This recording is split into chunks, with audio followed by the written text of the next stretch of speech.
పనికిరాని వాటి కోసమై పోరాడతాం, నిష్ప్రయోజనమైన వాటి కోసమై పోరాడతాం. ఉదాహరణ మనం చూసినట్లయితే,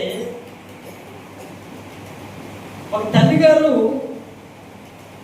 దేవుని యందు భయభక్తులు కలిగి నడుచుకుంటుంది.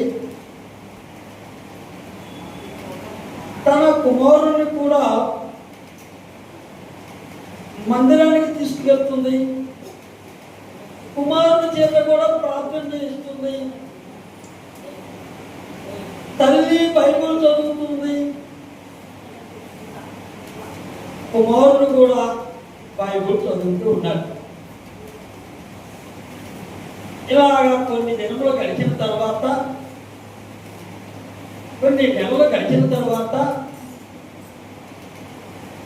కొన్ని సంవత్సరాలు గడిచిన తర్వాత ఆ యొక్క కుమారుడు దేవుని కృపను బట్టి, ఆయన ప్రణాళికను బట్టి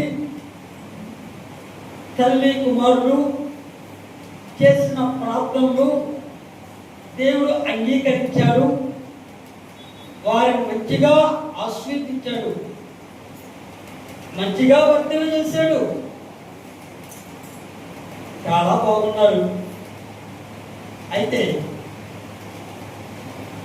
ఆశీర్వదించబడిన తర్వాత, వర్తన చేసిన తర్వాత ఆ యొక్క కుమారుడు బైబుల్ చదవటం మానేశాడు. క్రమేణ ప్రార్థన మానేశాడు.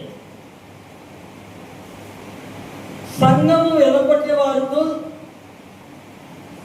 స్నేహం పెట్టుకున్నాడు,